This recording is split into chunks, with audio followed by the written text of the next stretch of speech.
General Anil Chauhan, and Air Chief Marshal V.R. Chaudhary, Chief of Air Staff, General Manoj Pandey, Chief of Army Staff, Shri Vijay Kumar Singh, Secretary, Yacht Service and Welfare, Vice Admiral S.N. Gormade, Vice Chief of Naval Staff, यहाँ मौजूद सभी media के मित्रों, सम्मानित देवियों व सज्जनों, आज रक्षा मंत्रालय द्वारा आयोजित मां भारती के वीर सपूत नामक इस कार्यक्रम में आप सभी सैनिकों, पूर्व सैनिकों और उनके परिजनों के बीच उपस्थित होकर मैं स्वयं को गौरवान्वित महसूस कर रहा हूं।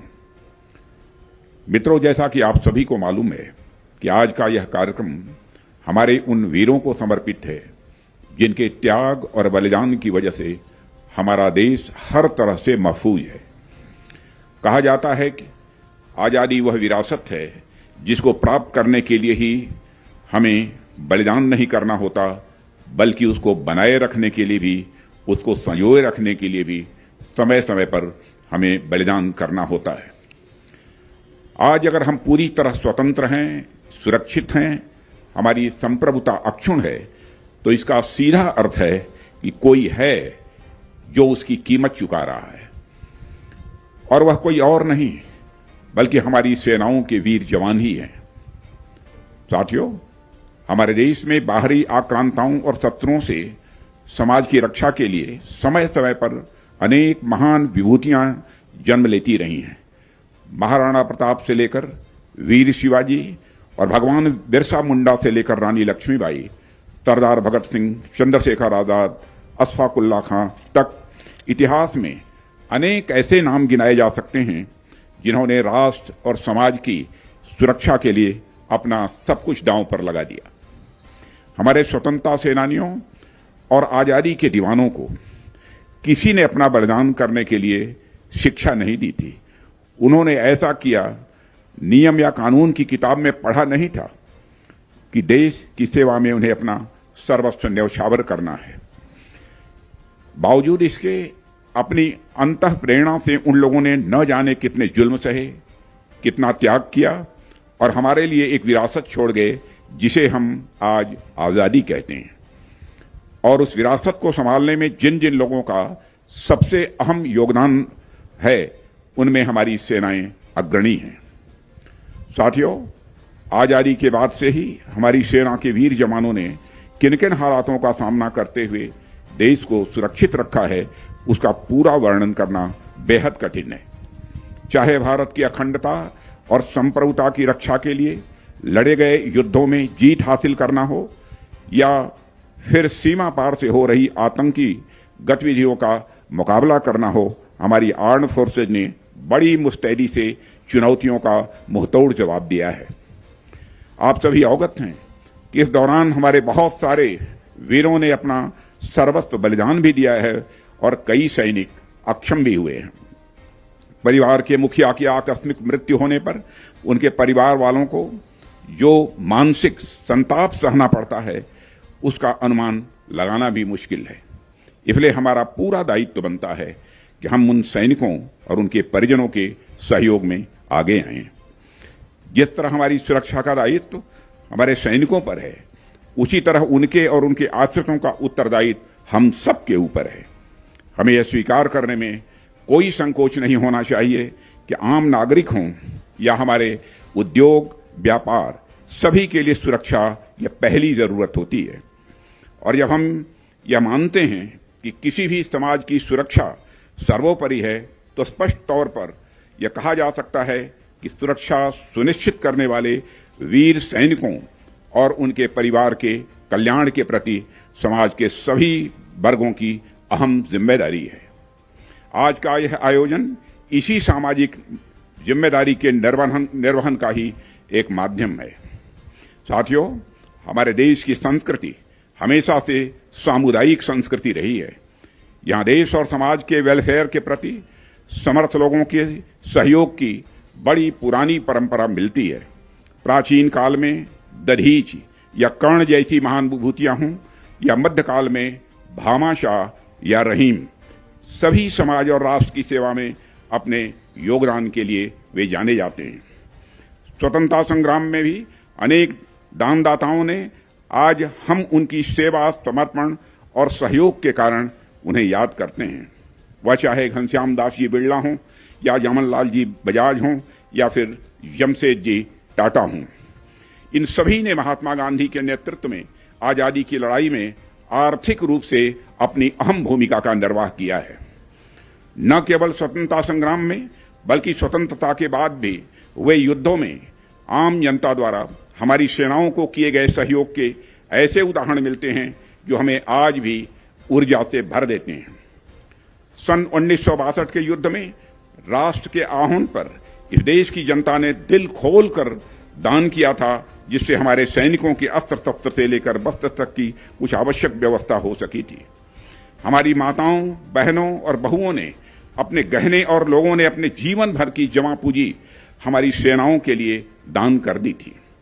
इसी तरह 1971 के वार में पाकिस्तानी सेना द्वारा भुज में स्थित हमारी एयरफोर्स की एयर स्ट्रिप को तोड़ दिया गया था, जहां से हम यदि अपनी फाइटर प्लेन को फ्लाई कराना चाहें तो वह भी संभव नहीं हो पा रहा था। तो एयरफोर्स के आह्वान पर माधापुर गांव के 300 लोगों ने लगकर उस एयर स्ट्रिप को तैयार करने में अपनी भूमिका निभाई थी। और आपको जानकर बेहद खुशी होगी, जो 300 की संख्या थी उसमें अधिकांश महिलाएं थीं जिन्होंने कि एयर स्ट्रिप को तैयार करने में अपना महत्वपूर्ण योगदान दिया था। देखते ही देखते एयर स्ट्रिप फिर से तैयार हो गई और हमारे फाइटर जेट फिर से उड़ान भरने लगे। उसके बाद क्या हुआ उसे बताने की जरूरत यहां नहीं है। यह है राष्ट्र के प्रति हमारी भावना। ऐसे एक नहीं अनेक उदाहरण मिलते हैं जहां लोगों ने अपने देश के जवानों के लिए अपना बहुत कुछ अर्पित कर दिया। जब मैं गृह मंत्री था तब इन्हीं सबसे प्रेरित होकर मैंने एक पहल शुरू की थी। सेंट्रल आर्म्ड पुलिस फोर्सेस के अधिकारियों और जवानों के कल्याण और उनके उत्साहवर्धन के लिए हमने भारत के वीर नामक एक पहल शुरू की थी। इसमें कारपोरेट, फिल्म और खेल जगत के लोगों के साथ साथ आम जनता ने भी बढ़ चढ़कर हिस्सा लिया था। और मैं कहना चाहता हूं उसमें हमें लोगों का अप्रत्याशित सहयोग प्राप्त हुआ था।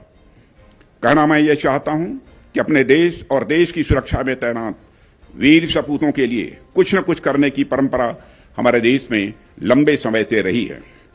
Armed forces battle casualties welfare fund भी हमारी ट्राई सर्विसेज के लिए एक महत्वपूर्ण फंड है, जिसमें एक डेडिकेटेड पोर्टल के माध्यम से कोई भी हमारी सेनाओं के परिजनों को यथासंभव सहयोग कर सकता है।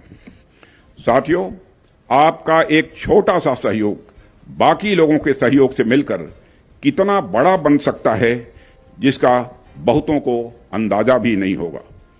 हमारी आर्म्ड फोर्सेज के सहयोग करने की ड्यूटी कोई लीगली इनफोर्सेबल ड्यूटी नहीं है, जिसका प्राविधान किसी रूल बुक में किया गया हो। इसका प्राविधान बस एक ही जगह है, वह है हमारी आत्मा, वह है हमारा मन। अपने राष्ट्र के रक्षा के प्रति अपने उत्तरदायित्व को निभाने के लिए हमें बड़े और खुले मन से आगे आना चाहिए। यह हमारा नैतिक के साथ साथ यह राष्ट्रीय दायित्व भी बनता है। साथियों, बड़े और खुले मन की चर्चा यहां मैं इसलिए कर रहा हूं क्योंकि छोटे मन से लोग जब कभी ऐसे सामाजिक या राष्ट्रीय दायित्व का निर्वाह करते हैं तो उनके मन में अभिमान आ जाता है। उन्हें लगता है जो कुछ भी हो रहा है सब मैं ही कर रहा हूं, जबकि समाज और राष्ट्र कार्य में किसी अहम का या किसी मैं के भाव का कोई स्थान नहीं है। जिस समाज से हमें इतना कुछ मिला है उसमें से थोड़ा सा वापस कर देने में अहम किस बात का, क्योंकि हम समाज को वही वापस कर रहे हैं जो हमने उससे लिया है। हमसे जितना भी बन पड़े हम अपने समाज को वापस लौटाने का हमें प्रयास करना चाहिए। और हां, जब अपने सैनिकों या उनके परिजनों के लिए कुछ कर रहे होते हैं तो हमें कहीं न कहीं यह न लगे कि हम चैरिटी कर रहे हैं या कोई हम एहसान कर रहे हैं। उन्होंने हमारे राष्ट्र के लिए जो कुछ भी किया उसकी कीमत तो कभी चुकाई ही नहीं जा सकती है।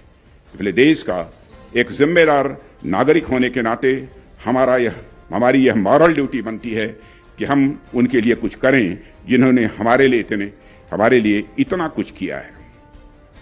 एक कृतज्ञता के भाव से, एक समर्पण के भाव से, एक अपनत्व के भाव से हमें आगे आना चाहिए और हमारे सैनिकों और उनके परिजनों के लिए यथासंभव कुछ न कुछ करने का हमें प्रयास करना चाहिए। कहते हैं कि जब रहीम लोगों को दान दिया करते थे तो अपनी निगाहें नीचे कर लिया करते थे। एक बार गोस्वामी तुलसीदास जी ने उनसे इसका कारण पूछा तो उन्होंने इसका बड़ा सुंदर जवाब दिया। आपने वह दोहा निश्चित रूप से सुना होगा, देनहार कोई और है, देनहार कोई और है, देवत है दिन रैन, लोग भरम हम पर करें याते नीचे नैन। अर्थात देने वाला तो कोई और है, देने वाला तो कोई और है, यानी ईश्वर है जो दिन रात दे रहा है, लेकिन लोग समझते हैं कि मैं दे रहा हूं इसलिए मेरी आंखें अनायासी शर्म से झुक जाती हैं। कहना मैं यह चाहता हूं कि हमें व्यक्तिगत या संस्थागत यश, प्रतिष्ठा और सम्मान की भावना से ऊपर उठकर अपने देश, अपने समाज और अपने सैनिकों के कल्याण के लिए काम करना है। इस राष्ट्र ने हमें बहुत कुछ दिया है साथियों, अब हमारी बारी है कि राष्ट्र को हम भी कुछ अर्पित करें। हमारे राष्ट्र की प्रगति यात्रा में किसी और को लगे न लगे, पर हमें स्वयं यह लगना चाहिए कि हम इस यात्रा में फ्री राइडर नहीं हैं। हम इस यात्रा में फ्री राइडर नहीं हैं, बल्कि इस यात्रा में हम एक रेस्पॉन्सिबल राइडर हैं। नेशन बिल्डिंग में हमारी सक्रिय भागीदारी हो, यह सुनिश्चित करना यह हमारा कर्तव्य है।